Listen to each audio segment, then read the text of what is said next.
So welcome to Chicago's Best Ideas, and I have made it a point of pride to do the first in the CBI series. So I thought I'd just say a word about what the series is about for people that haven't been here before.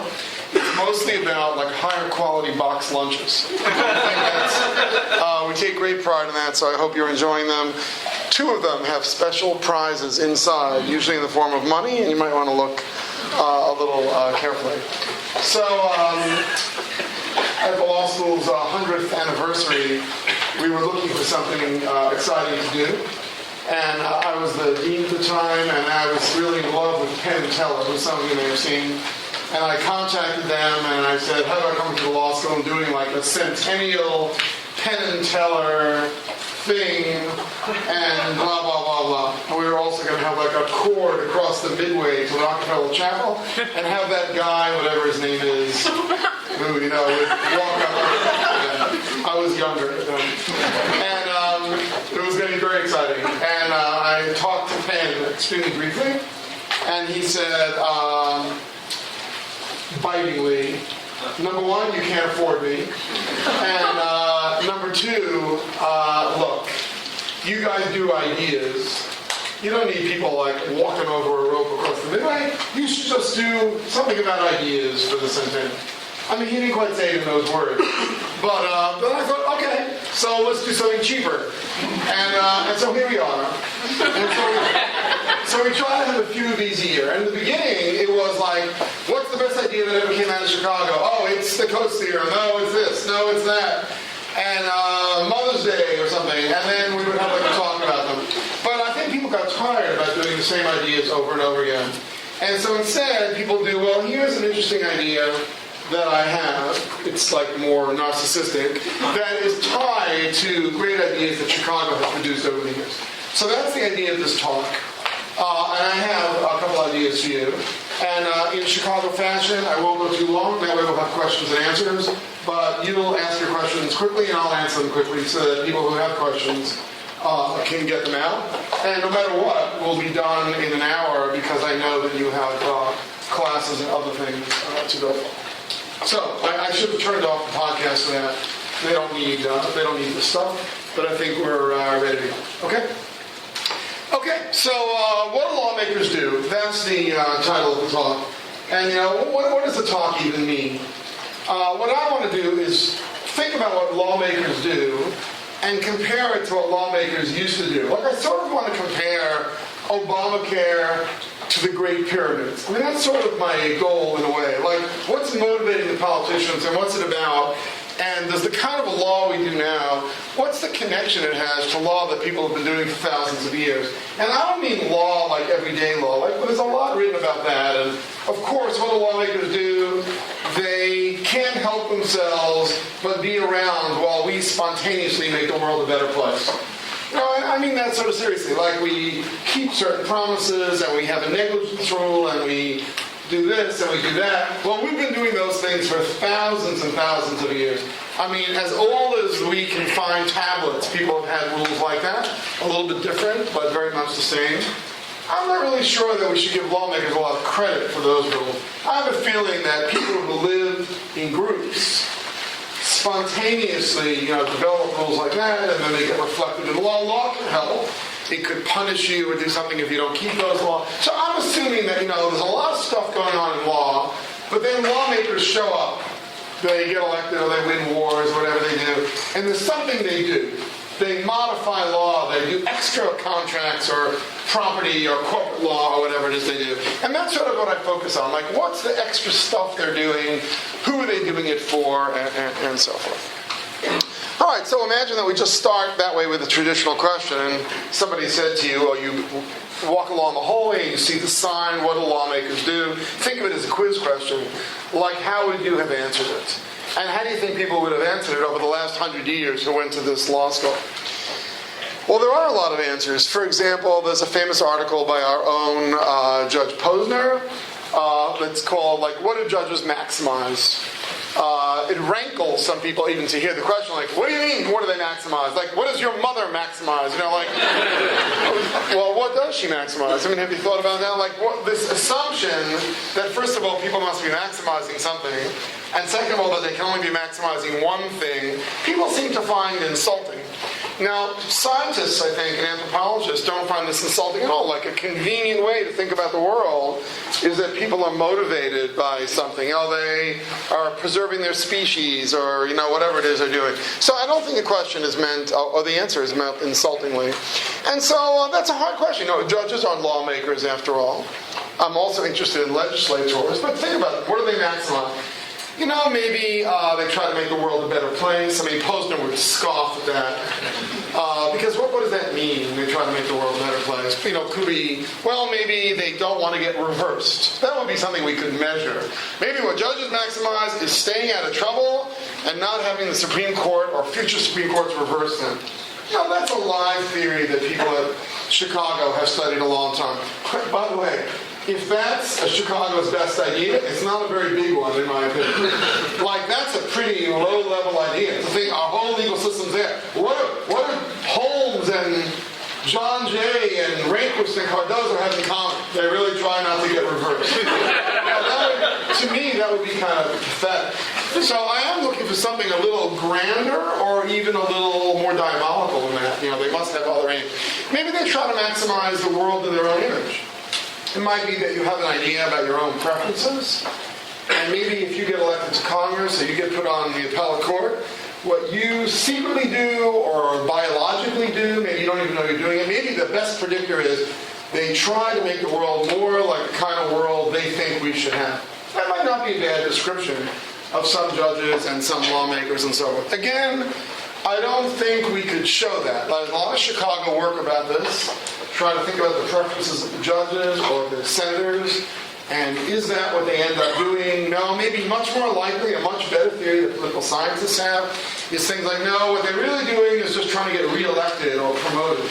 And in that case, they suppress their own preferences, and they just try to match your preferences, so to speak. Or they look at the median voter, we might say, in political science, and then they try to have views that accord with the median voter, so that the median voter, like the 51% voter, will like them better and re-elect them or give them money or whatever.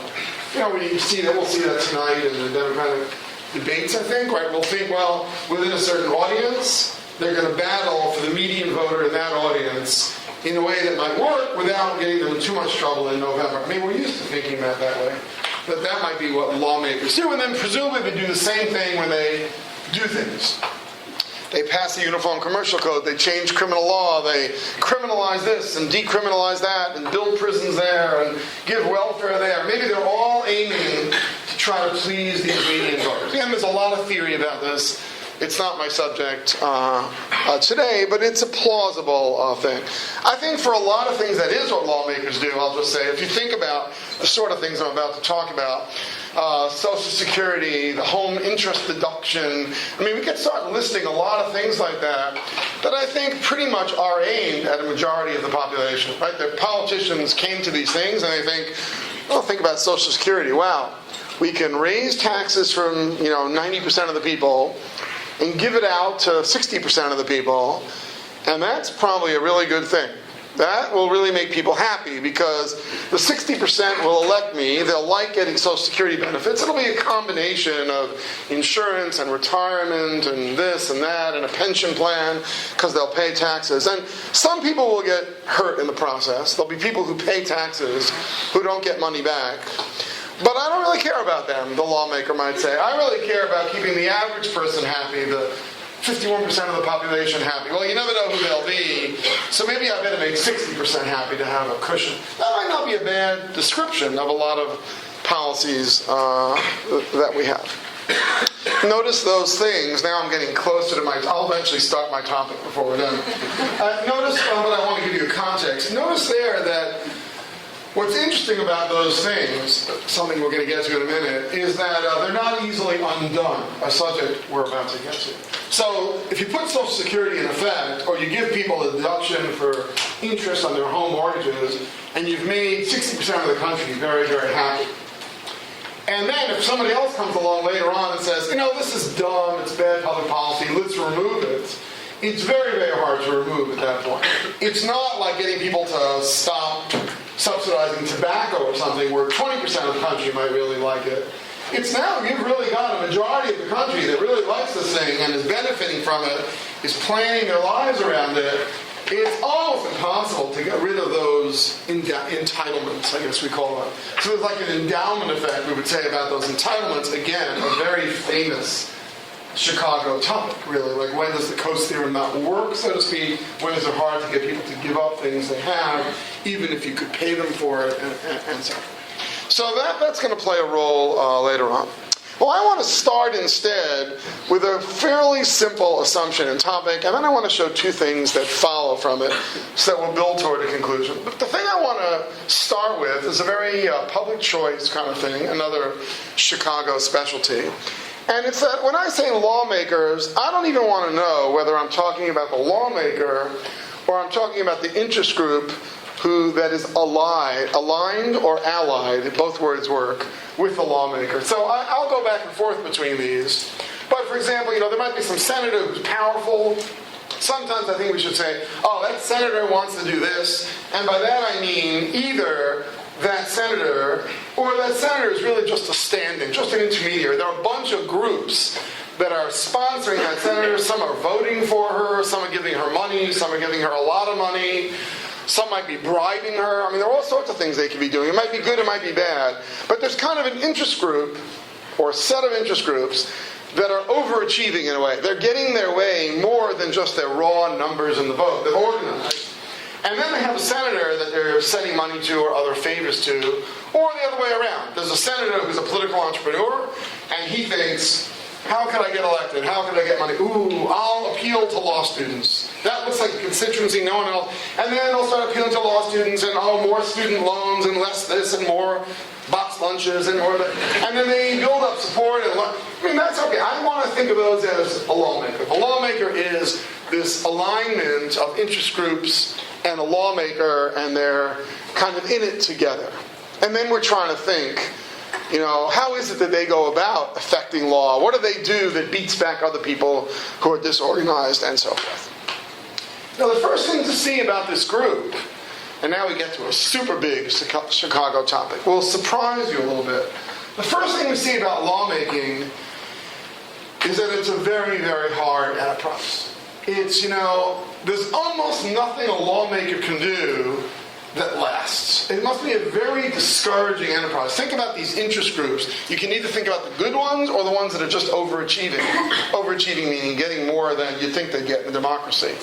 Because they must realize, everything they can do can just be undone later on. So we have our power. We're the law students. We get together. We're really lucky. We campaign hard. We go door to door. We elect, Bernie Sanders or whoever it is we want. And then you're a little old, by the way, for the Bernie Sanders. Did you see that this morning? The peak age is like 19 and a half of the people who really love him. It's kind of exciting. So there are these 19 and a half year olds. They have their moment in the sun. Bernie Sanders is their guy. Imagine that it works, and they elect him. And now he says to them, I'm so grateful. You own me. Come on, we know we're in this together. What do you want? And they say, 19 and a half. We'd like it to be easier to get into law school. We'd like this. We'd like that. We want our younger siblings not to be able to drive cars so that we can... they start listing all the things they want. These are all pointless because they must realize that their moment in the sun isn't going to last that long. They're ascendant for a short period of time. And eventually, other interest groups will push them out of the way. Other interest groups have probably been sleeping on the job. They're dispersed, they're disorganized. But if they see the 19-year-olds really benefiting, then these other groups will get together and organize and spend money on it, or political entrepreneurs will manage to organize them. And eventually they'll unseat the overachieving Bernie Sanders with his 19-year-old. And then the first thing they'll do is repeal all the laws that the 19-year-olds put into effect. They'll change them, and they might even punish the 19-year-olds for the laws, meaning if the 19-year-olds got extra benefits for something, we'll turn to this shortly, maybe they'll figure out a way to tax these people now when they're 20 and 21 to get back some of the extra money they got. So for example, I'll just take a practical example. Tobacco producers really, they were like the thing for a long period of time. They owned land and they got subsidies, and tobacco was heavily subsidized by all of us, and they made a lot of money, but then we made them pay for it. Then the coalitions changed and different people came to power, and then we raised taxes on cigarettes, and we raised taxes more, we got rid of various tariff advantages they have. And overall, no. I guess if you were a perfect tobacco maker, you would know just when to sell your stock or something. But if you stayed in it for the long haul, or the people who buy stock saw that you were on the downside, then, I don't know that they did so. They did very well in one period, they did worse than average in other periods. You see what I'm getting at. It wasn't really a durable piece of law. They didn't really gain that much by having senators in their camp. Almost everything can be undone. This is very hard to get used to if you're a law student. You read cases and statutes and you think, wow, we're going to change the law and make it this. And you realize, calm down, because unless it's a law that you've really figured out that will appeal to a majority of the population over the long haul, almost everything can be undone. Well, one way to think about it is, if you're in power, what do you want the rule about undoing law to be? We call this in law, rules about retroactivity. What do you want the rule to be? People come, oh, no, you can't have retroactive law. The Constitution says no ex post facto laws. Well, first of all, that's been held to apply only to criminal law. And second of all, it's absurd if you think about it. Of course that's not the law. Every time you like change, you're changing the law in the past. Every time tax rates go up or down, you're upsetting expectations of some people in an earlier time period who never would have built those factories or done whatever they're doing if they had known what the future would bring. So you can always undo the past, and law allows it. Short of making up a new crime and throwing you in jail for it, almost anything else. But is that good or bad? Well, from the point of view of the lawmaker, it's a shrug the shoulder kind of thing. So now we're getting close to the first point. On the one hand, they don't care. Think about it this way. Either the rule is that you can undo all past laws. In that case, they're very powerful. They can undo Obamacare. On the other hand, they're powerless, because whatever it is they do today can be undone by the people in the future, right? So under one rule, you're very powerful backward-looking, but you're very impotent forward-looking. The other rule might be, that's it, no retroactivity. Law is law forever, unless it's found unconstitutional or something. Well, again, it's just the reverse if you're a lawmaker. It just means, the opposite of the thing. You can't change anything in the past, but on the other hand, if you pass a new law, you know that people in the future can't change it at all. So you and your interest groups are probably indifferent as to whether the rule is one of strong retroactivity, weak retroactivity, some combination of the two. That can't be where power is coming from. Although we'll revisit that shortly. Now once you put it that way, you realize, this is kind of an interesting game. They pass laws, and then they know that people in the future can change the law. So at first they think, well, there's really nothing I can do. When the interest group comes to me and says, we really think we want to be aligned with you, we'll give you money, we'll do this, what will you do for me? That's my job. I want to appeal to the interest group. The answer is, well, at first blush, there's really nothing I can do for you, because whatever I'll do for you, some future guy will come and undo. And then I think, that's the trick. I will be more valuable to an interest group. I, the lawmaker, will be more valuable to the interest group, and in turn, the interest groups will love me more. I'll be a more important legislator. The more I can think that whatever the retroactivity rules are, I can fool them in a way. I can bypass them. I can think of laws that cannot be changed. That's what I want to call durable laws. Now again, I want to emphasize, I'm not a cynic at all, actually. I'm actually quite idealistic. I want to emphasize from an idealistic point of view, the very best way to have laws that are durable is to come up with really good laws. If you have a really, really good law, brilliant decision in court, or a statute that's really clever, you come up with a better tax system than anyone's ever seen before. And the gains will be so great that nobody in the future will ever be able to build a coalition to undo it. You'll be like Solon or Napoleon or Learned Hand or whoever your role model is. You'll think, people will say, that was the law that they passed. And to that's one way to be durable, is to be fantastic. No question about it. Most lawmakers are not that good for reasons that I'll get to in the last part of the talk. No, they're just looking to get along with an interest group and push something forward. And then I think, is there anything I can do that's really durable? I think I've tried to convince you that the way to start is to think, the baseline is to think, no. Anything you do can be done. Let's try a few of them. Student loans. Oh, you get a lot of loans out to people, make it easier at low interest rates. Well, that's a joke. Any future Congress can raise the interest rates. There's no benefit. If you think interest rates are locked in, that's wrong. But if you think they're locked in, they can always change the inflation rate or the tax rate to make that interest rate seem really high. They can make future loans be very, very cheap for people to make your loans higher. Or they can change the exchange rate. I mean, a lot of things they can do to change the value of loans. Or they can put greater penalties on people who don't pay them back. Or they can reduce the deductibility of interest rate on loans in general. So there are a lot of things they can do. Or how about this? Why don't they just raise the tax rate on lawyers? Nothing wrong with that. Totally allowed constitutionally. First they'll raise the income tax rate on all affluent people.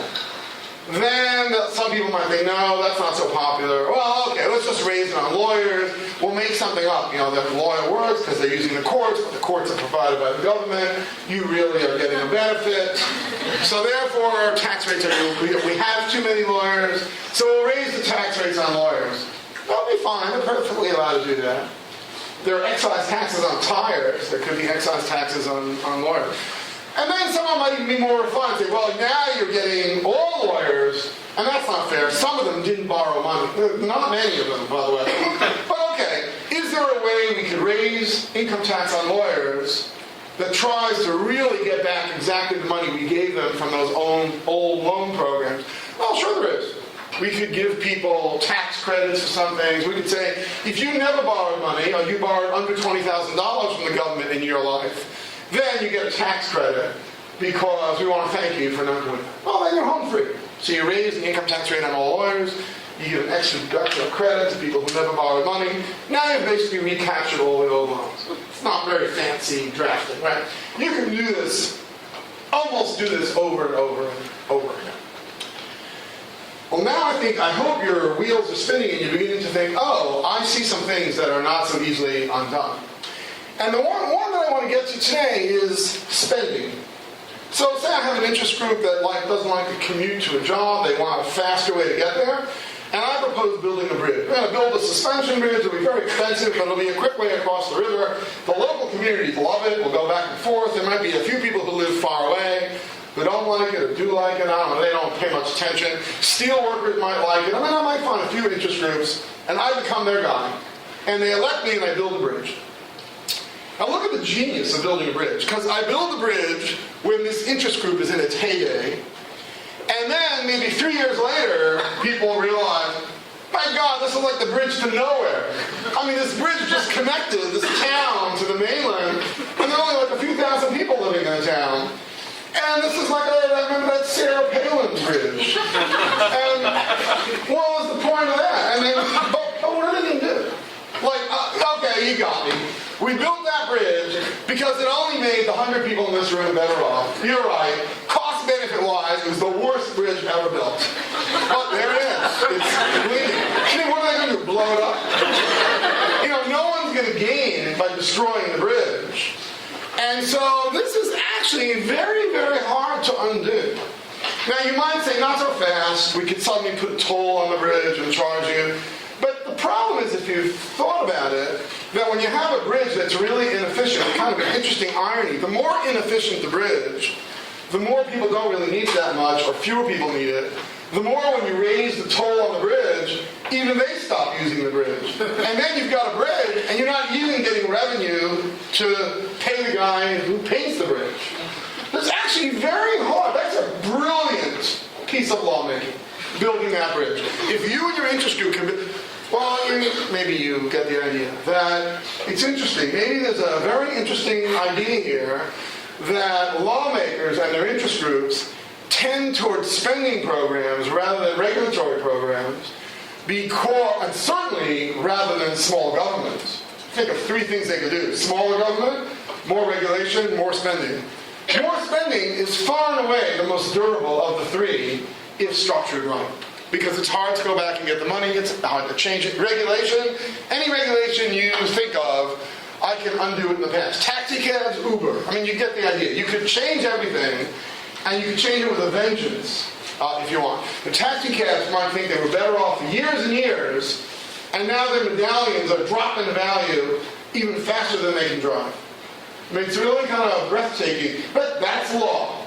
Law is they lost their coalition of power, and now retroactively we're undoing taxi regulation. And it happens that most of us think it's an efficient deregulation.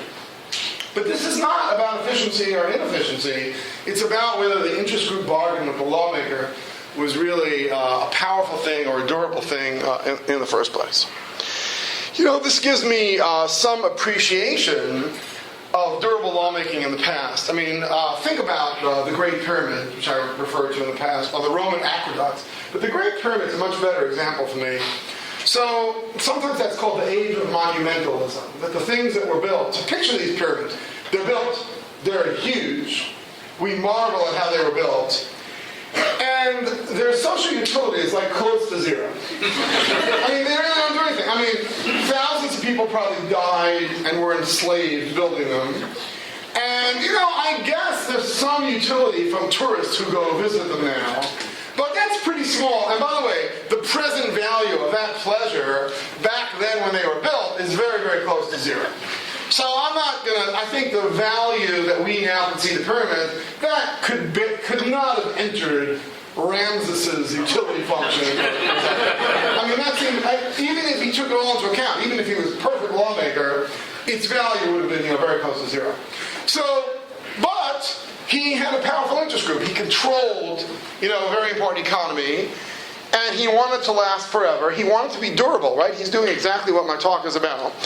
And, you know, what did he have? Like, they hadn't invented taxis yet, so he couldn't regulate taxis. He couldn't allow Uber. He couldn't forgive loans to students. I mean, they didn't have programs, for reasons we'll see in a minute. They had structures. And the way to be durable was to build the pyramid. By the way, it's amazingly overbuilt.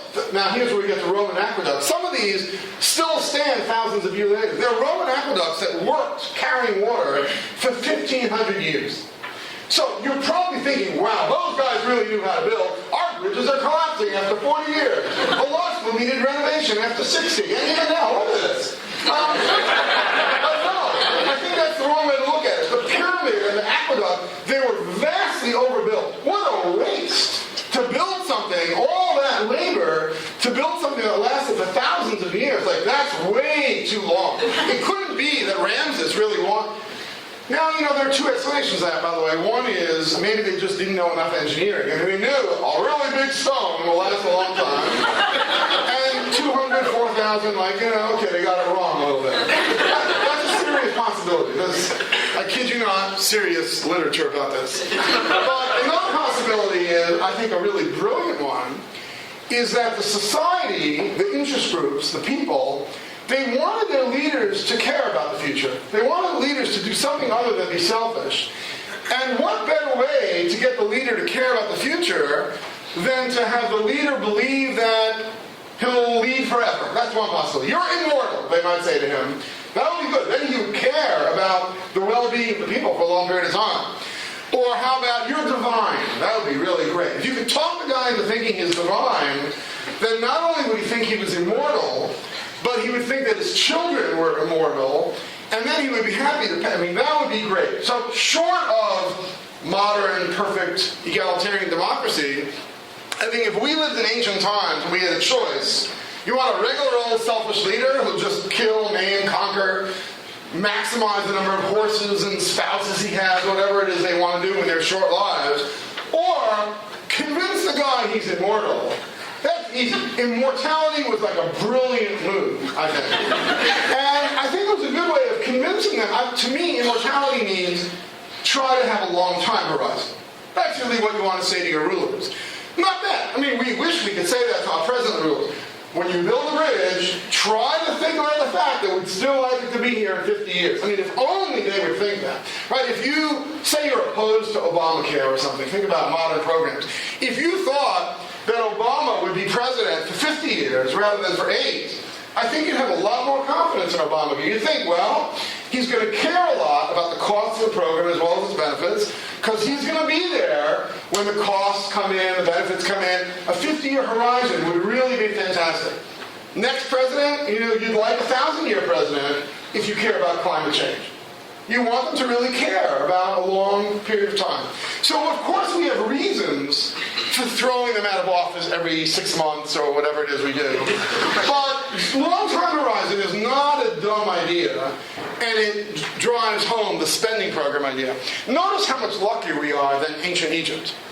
Because we have communication, news, internet, newspapers, books, etc., TV, our guys are semi-immortal. You think about the old days, all they could do was build a pyramid, and that was the way to be there 1,000 years later.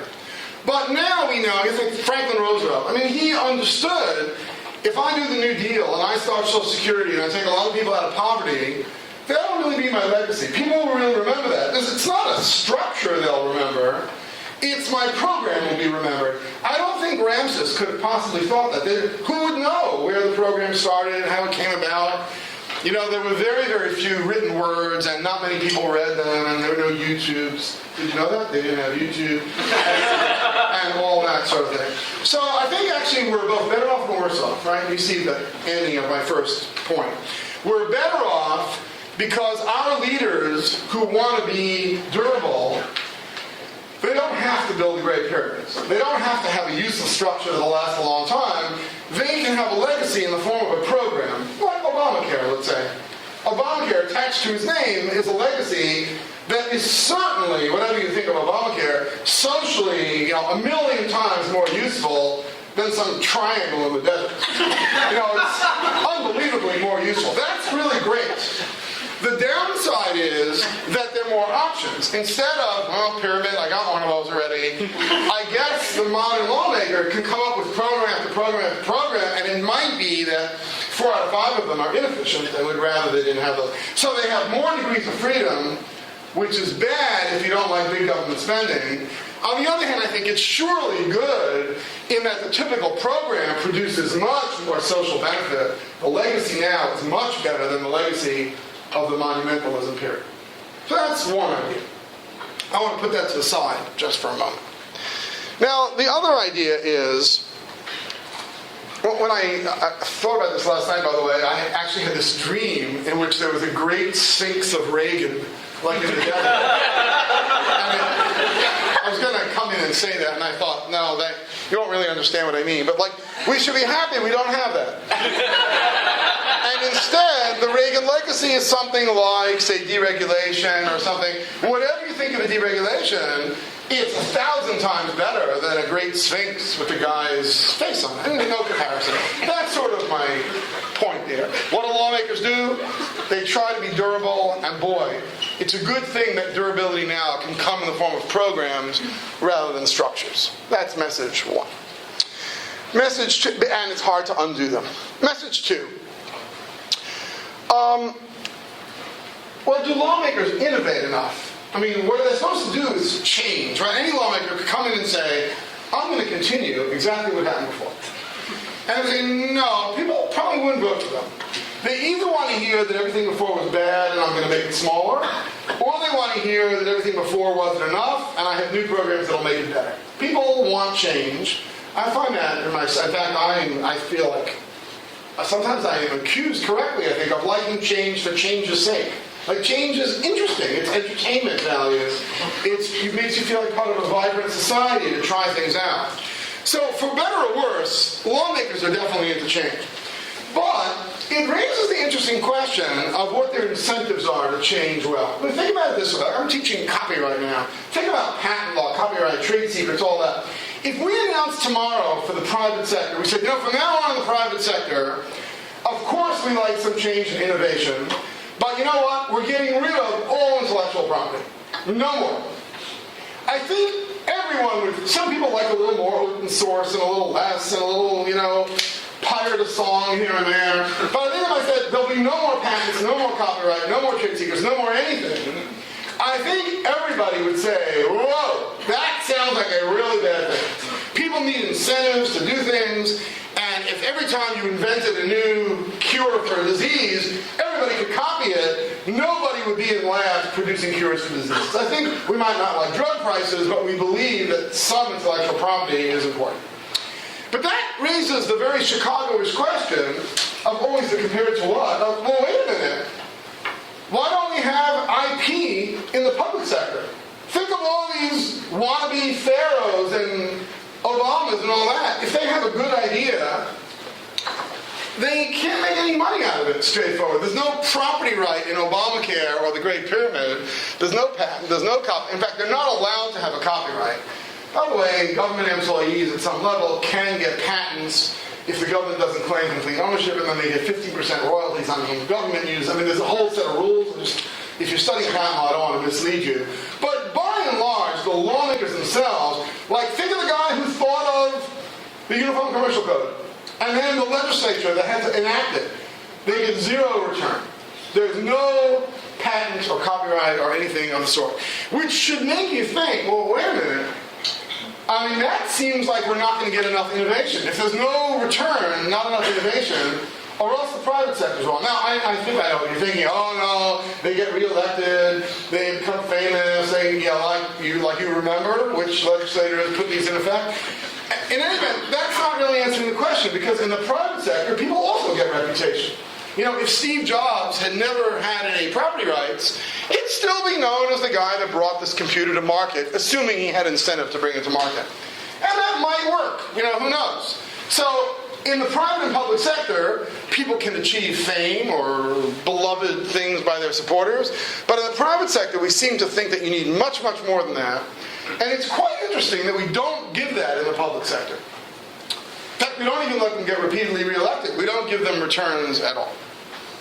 Now, this is a big topic, which we don't have time for today, but you can begin to think about it. Maybe we don't want them to be first movers. Another big Chicago idea is identifying areas where it's better to go first or better to go second or a little later than second. I think we all know this from our own lives. There's sometimes, McDonald's, for example, is a famous example of a first mover company. There's a new road or whatever, they identify where to open stores, they buy the land, they build the McDonald's. Wendy's, by the way, is a famous example in that small market of a second mover. We call them copycats, but whatever you want to call them. They wait for McDonald's to open, famously. They don't have a department of location. They wait for McDonald's to open, and then they buy available land nearby. It's not a bad strategy for either one. They think, well, McDonald's is very good at identifying highway intersections that are good for fast food. So we'll have the second best location. We'll go diagonally across, and it's not quite as good, but it's pretty good. Every once in a while, they try to fake each other out, but the pattern is not bad. It's sort of like knowing someone in college who really knew all the good courses or all the easy courses or whatever, just thinking, I'm doing whatever they do. It's not a crazy strategy for either one of you. So that's a possibility in government, that maybe we don't want our legislature to be the first to do a value-added tax. To pick one example. Maybe all these states are waiting for other states to do a value-added tax, and then if it works, we'll copy them. That's a recipe for disaster, right? I mean, that's a good example. We don't like our tax system, but nobody wants to experiment. If you're the lawmaker and you experiment with a new tax system or a new this or a new that, and it doesn't work, businesses leave, revenues go down, you're really in trouble. I mean, the cost of failure is enormous. The cost of more or less doing things as you did before and whining a little bit, that's how you get reelected. So this is a real danger thing, that maybe there's a lot of innovation that we don't do because everybody's waiting for everybody else to do it and so forth. We have examples. I think most of the examples we have of innovation come not from lawmakers, but from grassroots. So, for example, whatever you think of vouchers and charter schools, I think that's a good example of innovation in our time. But it didn't come from lawmakers. No lawmaker said, Milwaukee public schools are broken, let's try vouchers. No, it was grassroots parents and academics and think tanks that said, it's hard to imagine the schools getting any worse.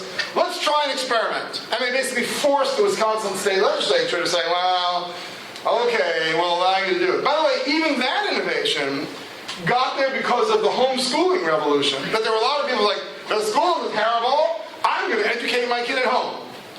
And at first, states, lawmakers were like, no, no, no, no. If you do that, we'll throw you in jail. And after a while, a lot of people started doing it, and it became embarrassing for lawmakers to throw people in jail when their kids could read and write and all that. So, I mean, it's a very interesting kind of, it's the opposite of the way innovation is supposed to take place in law. You'd think some lawmaker and interest group, the teachers should be saying, let's try this, and get a senator on their side.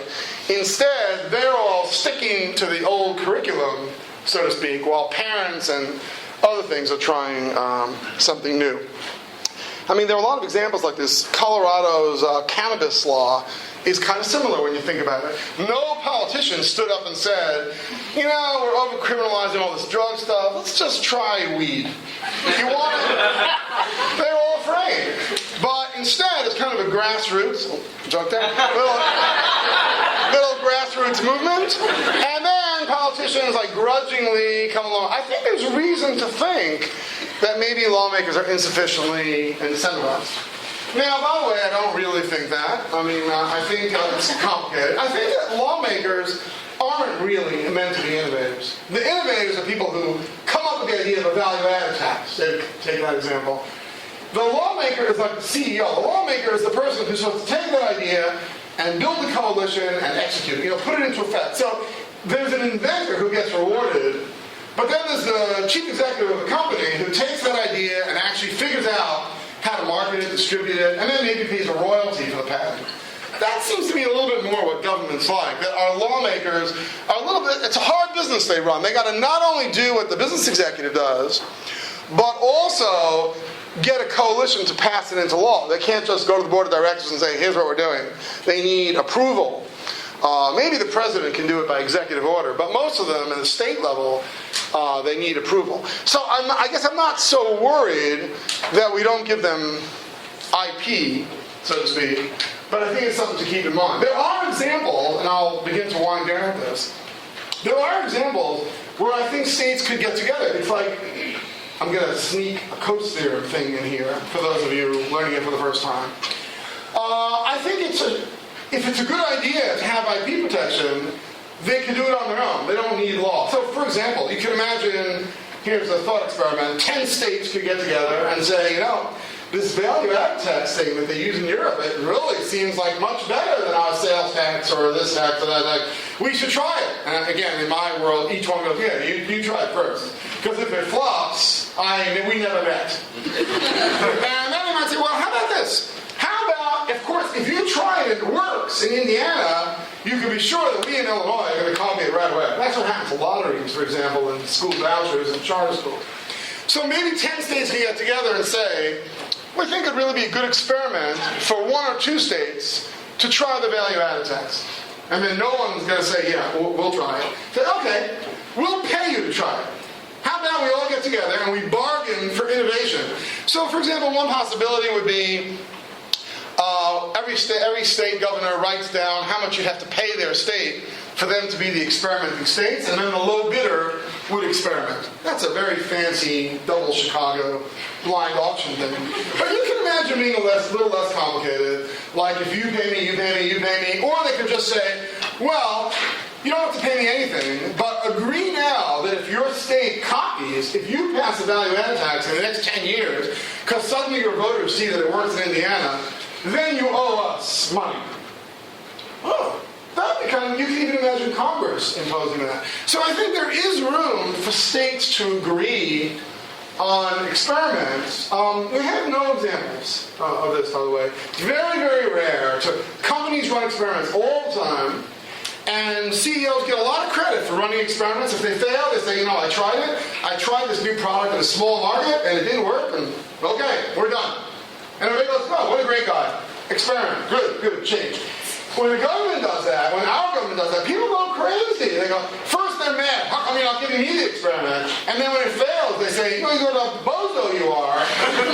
Playing with people's lives, experimenting with schools or something. It's very, very, very hard to experiment successfully at the government level. I think that's our failure in a way, that we're not sympathetic to experiments. We don't reward failed experiments, which in a way is what we need to do.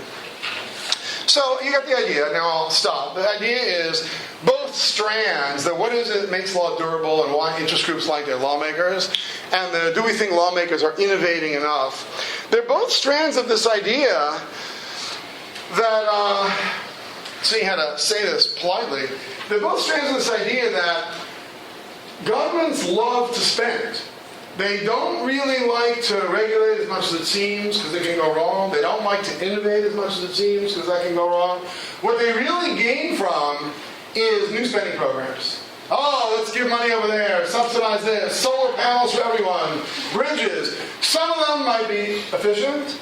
Some of them are probably really inefficient because the costs don't come home for much later. But this pressure, both from making durable things and from the disincentives to innovate in other ways, everybody's happy. Oh, let's innovate, build me a bridge, let's see if it works. Fine. And the people all over the rest of the country just think, well, it's just costing us 8 cents each. We don't really notice. This seems unhealthy to me, that we have stacked things in a way to make spending programs be what lawmakers do. That's really what they want to do. It's what we reward them for doing. That feels like a real failure.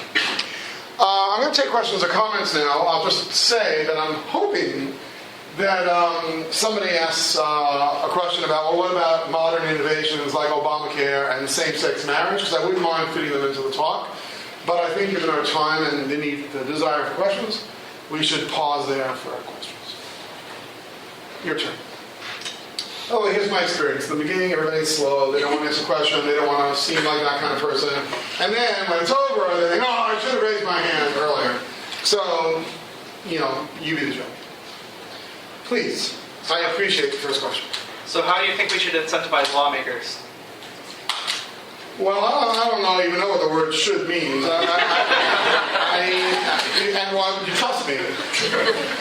You seem to have interesting ideas. I guess education. I think we really need to convince our population, and we have almost a monopoly on their education, we need to convince them that a government that experiments and then explains what failed in the experiments and what worked in the experiments is really a great government.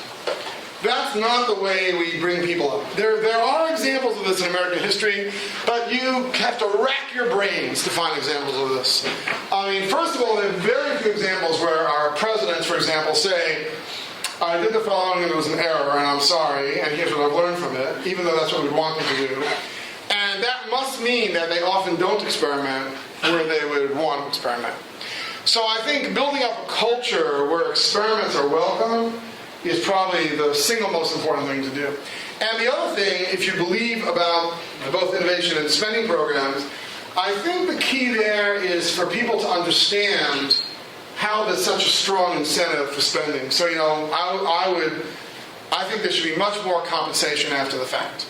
So, we didn't go into that today, but, you could have said, when I gave my examples of the loans and the bridges, well, why don't we just have a rule? If after the fact we decide that the thing you got or your interest group pushed for was inefficient, that then we go say to you, that bridge, that was really bad. It cost $3 billion. We want just compensation. We want to be compensated for that bridge after the fact. In other words, every bridge should pay for itself with tolls, and if it doesn't, then after the fact we extract money from you. What I tried to show with the bridge case is that we don't have a way of extracting money. Because if we charge more money, they won't use the bridge. That's not true for other innovations. We can figure out who gained and tell them, you're better off with Social Security, you're better off with tobacco subsidies, or you think you are, but don't spend the money too fast. Because if in 5 years it becomes clear this was a bad program, we're getting the money back from you because we don't want you to push the program in the first place. I don't think we're prepared to run the world that way, but that's how corporations are run when you think about it. They make a mistake, they pay. I think that's not a bad model, but very, very hard to carry out. Yep. It seems like in contrast to a bridge, a spending program is a lot more easily cut. So I'm thinking about FDR's New Deal programs. A lot of them don't exist anymore. Like what? Like conservation corps. Well, because it morphed into the Department of Interior and the Forestry with 1 to 300 times this budget size. Okay. Can you have another one? Say subsidies to artists. Subsidies are- No, it morphed into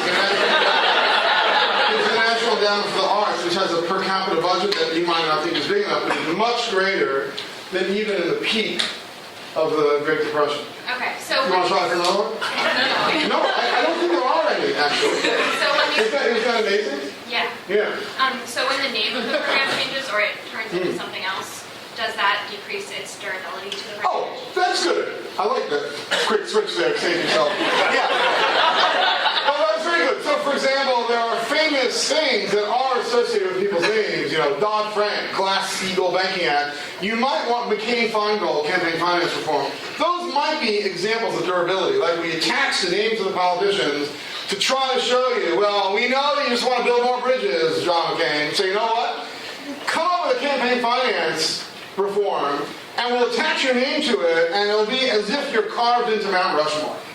That's really not a bad strategy, to try to give them some Benny of fame tied in over there. Yes, and that could have been an answer to the first question. That's very, very clever of the society in a way. And of course, if it turns out to be a bad law, then maybe the person will be embarrassed. Now, that's a shame.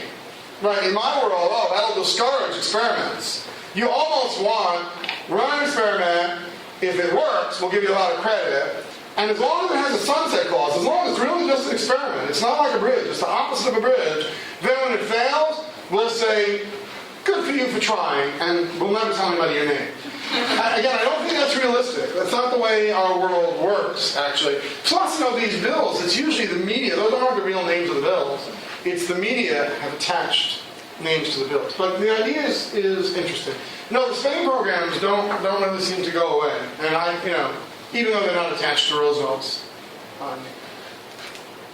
So if we want to encourage experimentation potentially, does that argue, or would you argue, for an expansionary role be administrative state effectively, so that politicians can be isolated from the experimental role, and you can have these administrative agencies that might not necessarily have as much political accountability, right, do these things, and politicians be like, oh, that was terrible, but in reality, right, they're at least experimenting and they're doing that, there's no real repercussions for the experimentation. Yeah, I'm going to repeat the question before I pound all over it. The question is, well, maybe we should try to divorce lawmaking from lawmakers, essentially, and have bureaucrats, maybe we should become friends. And we should have administrative agencies that engage in these experiments and try them and pull back from them and so forth.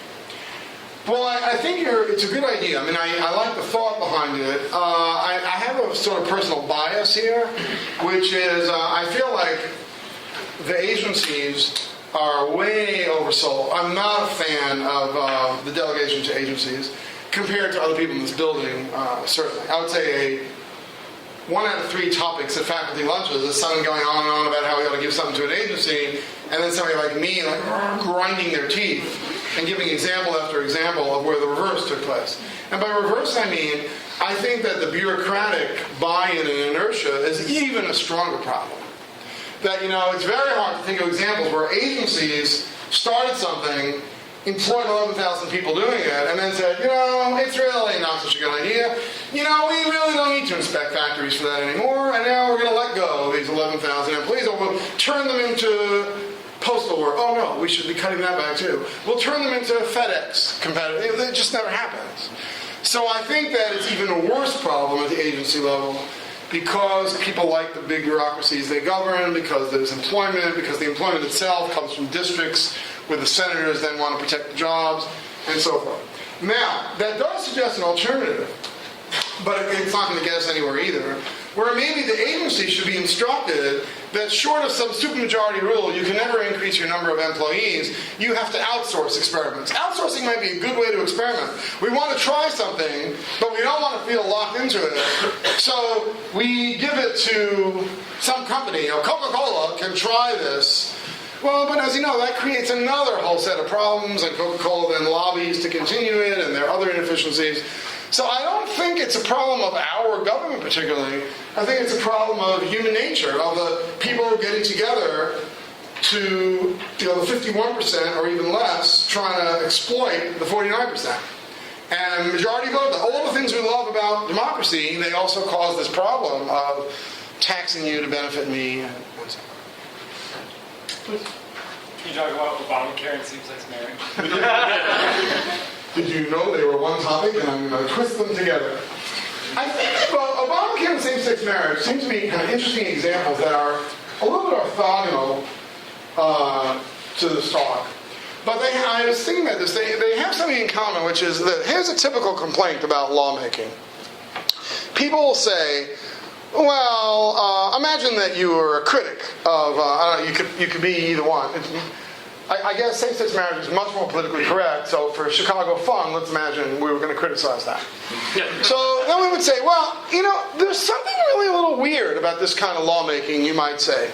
Because what it is that, I want to emphasize, in the paper that I hope to write about this, I give same-sex marriage as an example of, it's shocking that so few politicians came out early to same-sex marriage. That's a real example of the failure of experimentation. Like, it's unbelievable. In fact, shame on us now for making believe we credit politicians. Oh, yeah, you then were in favor of same-sex marriage. And for 20 years, they were like, no, not in my lifetime. No, I will not go that far. Oh, now they see 60% of the country thinks it's a good idea. Well, it's high time we had same-sex marriage. I can't believe it. I honestly, I take politics pretty personally. I look at these people on stage with disgust. Like, why don't they just fess up and say they were wrong or something? So the whole thing strikes me as really backwards. But okay. Now, having said that, you see, I think if you wanted to criticize the evolution, aside from criticizing the politicians, you'd say, there's something a little weird about these, because the idea comes up, someone says, let's have civil unions. That's popular for a while. No, vote it down, vote it down, vote it down. This guy votes it up, down, down. Try again, next year try again, 2 years later try again. Oh, now up, down, up. Oh, wow, civil union, it makes it. And then it morphs. Not enough, same-sex marriage. Again, it had been tried for 40 years. Oh, okay, now we get a toehold and same-sex marriage occurs. I think a Martian who came to visit Earth would say, this is very strange lawmaking, because on Mars, they probably think of law as stochastic. They just think there's these random elements called law, and you throw down some policy proposal, and then depending on what they had for breakfast, people vote for it or against it. It's kind of random. It's really hard to figure out exactly why people like some policies sometimes, not all the time. And then they say, look, if the rule of law down on Earth is zero precedent, you can keep proposing things, and people say, no, no, no, yes. And then when they say yes, it's yes forever. On Mars, they might say, that's a very strange ratchet effect. Like, I would have thought that when they say no, it means no for a long period of time or something. Otherwise, it seems bizarrely asymmetric. And what same-sex marriage and Obamacare have in common, disability accommodations famously have this in common as well, is that once passed, they're very hard to reverse. They're the opposite of the early things I started out with. We have a lot of people who are married under same-sex marriage statutes. Undoing that would be extremely difficult, and the longer it stays in effect, the more. Now again, if you like same-sex marriage, as I happen to, then you think, great. But if you think about it ex ante as a lawmaking matter, and you realize, well, you might love same-sex marriage, but there are a lot of bridges to nowhere I don't like. And there are a lot of other things I don't like. And you realize, wow, that's a very odd thing about our lawmaking system, is that there are things that then build up these interest groups, which is what we all are, that are very, very hard to undo. This is the problem, I think, of getting rid of government-sponsored loans to schools where people can't possibly get good jobs out of them. Right? We're spending billions and billions of dollars a year funding people to go to chef school and law school and other schools that are so low down in quality that they've never had anyone repay the loan. I mean, it's really kind of amazing. Not a single person has repaid the loan in some of these schools. They've only managed to pay the accumulated interest, but nothing else. It's kind of amazing. But it's a real ratchet effect, because once you give the money and the people show up and you build the school, then, Tampa has a school downtown and they're going to protect it. It's very, very hard to get rid of that kind of spending. It's, again, the spending programs. Obamacare, I think, is similar. So that's what I'm saying is interesting about it, is that there's a ratchet effect to a lot of these things, they're not always spending programs. That's why same-sex marriage is a good example. But it's an interest group effect. It's building up a group that then will know what it likes and doesn't want to lose. And, it might be healthy. I mean, just that we should realize that when laws we don't like are passed and seem hard to get rid of, we should just remember, this is an optimistic thing, we should remember, it seems like that law is in effect and we want to get rid of it, but there's a strong interest group in favor of it, and it's like a ratchet effect. But you should remember that there are people that are saying that about same-sex marriage or about a lot of other things. That it is an interesting feature of law. In courts, more or less, when the court says no is the precedential value for a period of time. In the legislature, when the legislature says no, it just means wait till next week. We'll vote on it again. And by the way, not every legal system has that. We have time for one more, I think. Please. If that's the case, how do you contextualize the sort of fight against abortion rights, which has been, for the past, for 40 years, slowly ratcheting back down in certain states as to what freedoms are allowed? I'm not sure I see the inconsistency. Where is the ratchet effect? I think it's easy to undo, first of all. Okay. Abortion strikes me as like most law. Retroactivity is the rule of the game. Okay. Because people who had abortions, there's no taking it back. And people who didn't have abortions, even if they wanted it, there's no taking that back. Okay. And there isn't that much government spending involved, and even if there were, there's no taking that. It strikes me as it's like tax rates. Okay. And I, by that, mean to elevate them both, not deprecate them both. It's a law that's hold your breath. You never know what's going to happen next week. So I think that fits. It doesn't seem to me to create an interest group that really, especially as people age, people are likely to care about abortion more at some age in their lives and so forth. So I think it's actually a strong example of the power of retroactivity. There's almost nothing a politician can do to be durable about abortion law. Short of the constitutional amendment, which requires much more than any one politician. They can't really promise you to be pro-life or pro-choice for a long period of time. All they can try to move is the next increment. So again, that fits the first half of the talk, I guess. It's maybe easy to innovate. That might be, I can imagine a state saying, we're going to try this and see what happens to overall abortion rates and da-da-da. But it reminds you how under law is. So that's, for some of you, your first CBR. Thank you for coming, and thanks for being so patient.